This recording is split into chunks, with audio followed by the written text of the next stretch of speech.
السلام علیکم معزز ناظرین، کیسے ہیں آپ؟ ہمارے اس چینل کو سبسکرائب کر لیں اور گھنٹی کا بٹن دبا دیں تاکہ آپ کو ہماری آنے والی ویڈیو ملتی رہے۔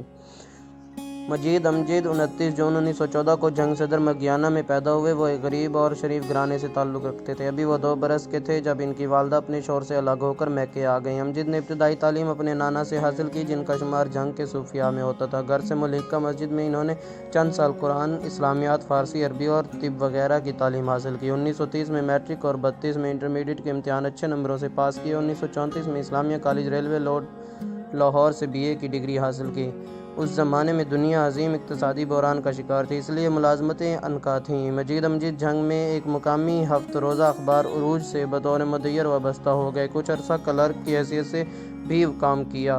1944 میں دوسری عالمی جنگ کے دوران حکومت نے سول سپلائز ڈپارٹمنٹ قائم کیا۔ مجید امجد ٹیسٹ اور انٹرویو کے بعد منتخبی اور اسسٹنٹ انسپکٹر سول سپلائز کے عہدے پر فائز ہوئے۔ بعد ازاں یہ محکمہ فوڈ ڈپارٹمنٹ کا حصہ بن گیا۔ مجید امجد آہستہ آہستہ ترقی کرتے ہوئے اسسٹنٹ فوڈ کنٹرولر بن گئے۔ انہوں نے بے شمار چھوٹے چھوٹے شہروں اور قصبوں میں کام کیا، لیکن ملازمت کا زیادہ عرصہ منٹگمری موجودہ ساہیوال میں بسر ہوا، جہاں سے وہ 28 جون 1972 کو 28 سال ملازمت کرنے کے بعد ریٹائر ہوئے۔ مجید امجد کی شادی ان کی مرضی کے خلاف ہوئی تھی۔ بیوی سے ان کے تعلقات عمر بھر خنک رہے۔ بیوی جنگ کے ایک اسکول میں پڑھاتی تھیں۔ امجد دوسرے مقامات پر ملازمت کرتے تھے اور شاذ و نادر ہی جنگ جاتے تھے۔ امجد بڑے وسیع المطالعہ تھے، بالخصوص فارسی انگریزی شاعری پر انہیں عبور حاصل تھا۔ سائنسی علوم کے مطالعہ سے بھی شغف تھا، بہت کم گو، شرمیلے اور انتہائی پسند تھے۔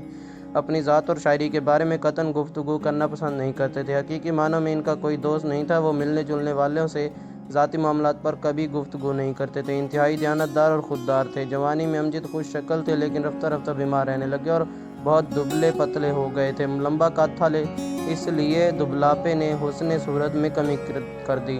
ریٹائرمنٹ کے بعد پنشن بہت دیر سے ملی، اس لیے نوبت فاقہ کشی تک جا پہنچی تھی۔ اس عالم میں 11 مئی 1974 کو اپنے کوارٹر فاقے فریڈ ٹاؤن ساہیوال میں مردہ پائے گئے۔ تدفین اگلے روز جنگ میں ہوئی۔